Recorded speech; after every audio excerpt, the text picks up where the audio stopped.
एक और भी अमल है जो हमारी सेहत को बहुत ज़्यादा ख़राब कर रहा है, और वो है जी दूध, जिसे हम समझते हैं कि हमारी ग़िज़ा का एक बहुत अहम जुज़्व है और सदियों से इंसानी सेहत की अलामत भी समझा जाता है। और ये वाहिद मशरूब है जिसे जी बच्चों की हड्डियों को मजबूत बनाने के लिए या बड़ों के लिए तवानाई का ज़रिया बनाने के लिए इस्तेमाल होता है, और बुज़ुर्गों के लिए जी कैल्शियम और प्रोटीन की कमी पूरी करता है। लेकिन अफसोस ये वही दूध है जो सेहत की ज़मानत होना चाहिए, अब खुद बीमारियों का बायस बनता जा रहा है। वो कैसे? इसमें यूरिया मिलाया जा रहा है, कहीं कपड़े धोने वाला डिटर्जेंट मिलाया जा रहा है, तो कहीं केमिकल से इसका रंग गाढ़ा करने के लिए जी कोशिशें हो रही हैं, और इस तरह दूध की शक्ल बदल कर उसको केमिकल में तब्दील किया जा रहा है। कराची समेत कई शहरों में मुज़र सेहत दूध की फरोख्त के खिलाफ क्रैकडाउन जारी है, मगर सवाल ये है कि क्या हम जो दूध रोजाना पीते हैं वो वाकई खालिस है? दूध में मिलावट कैसे पहचानी जा सकती है? क्या उसे घर पर भी चेक किया जा सकता है, या फिर लेबॉर्ट्री ही वाहिद हल है? और खालिस दूध के इंतखाब के लिए किन बातों का ख्याल रखना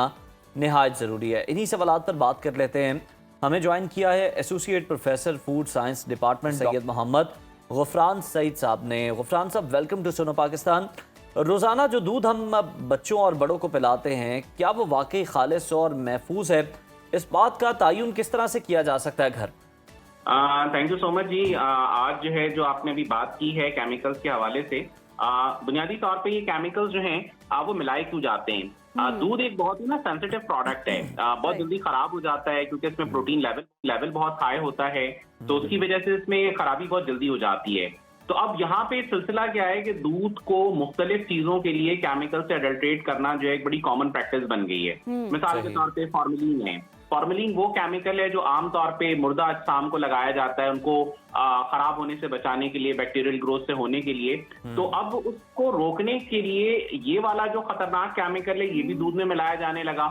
हालांकि इसका नुकसान ये है कि अगर बच्चे, बड़े या बुजुर्ग अफराद इस दूध को पी रहे होंगे और वो फॉर्मेलिन मिला होगा, तो उसका नुकसान ये है कि वो आंतों के अंदर जाके स्टिफनेस कॉज करता है, जो लाइनिंग होती है सलाइवा की उसको जो है ना वो इम्पैक्ट करता है, और उसका नतीजा ये निकलता है कि डाइजेस्टिव सिस्टम के अंदर खराबी आने के चांसेस होते हैं।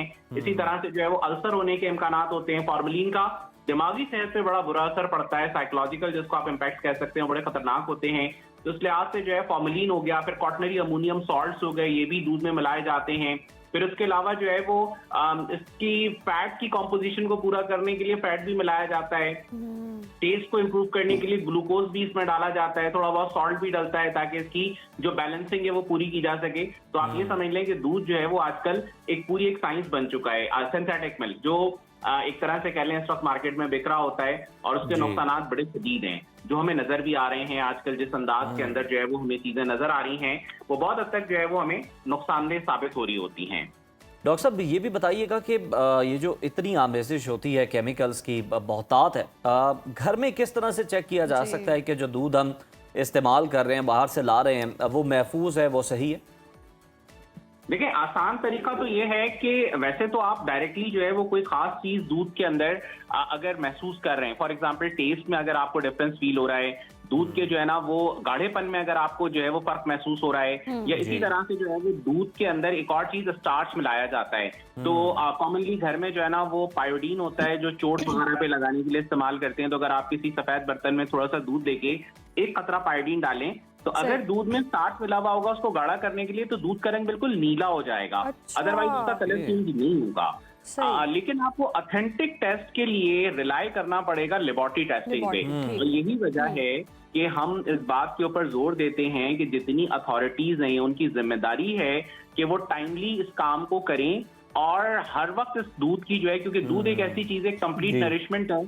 आप अंदाजा लगाएं कि बच्चे से लेकर बड़े तक और नरिशमेंट के लिए ये सबसे बेहतरीन चीज मानी जाती है।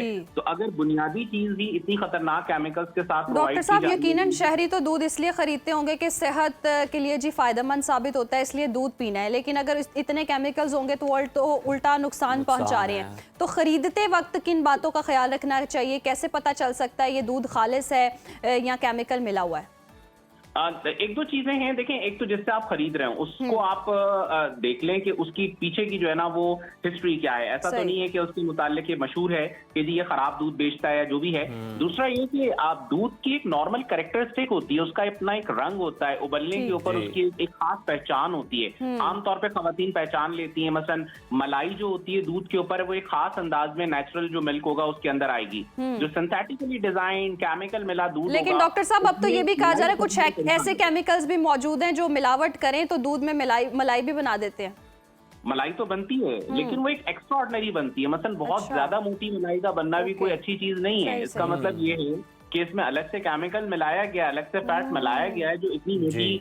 मलाई की तय आ रही है, जो आमतौर पे दूध में नहीं होती है। वही तो मैं कह रहा हूँ कि दूध के अंदर अपनी एक खास कैरेक्टरिस्टिक है।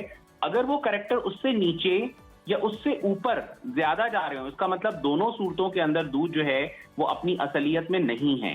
तो उसके लिए जरूरी ये है कि आपको दूध की असल पहचान जो है वो मौजूद हो। यानी खालिस दूध अगर आप एक दो मरतबा देखेंगे तो आपको अंदाजा होगा कैसे ये दूध खालिस है, और अब जो आपके पास दूसरा जी। दूध आ रहा है वो इसके अंदर एडल्ट्रेटेड है। बिल्कुल सही। ठीक है, यानी मुख्तलिफ किस्म के जो केमिकल्स हैं वो दूध के अंदर मिलाए जा रहे हैं, शामिल किए जा रहे हैं। बहुत शुक्रिया, डॉक्टर गफरान सईद साहब हमारे साथ मौजूद थे।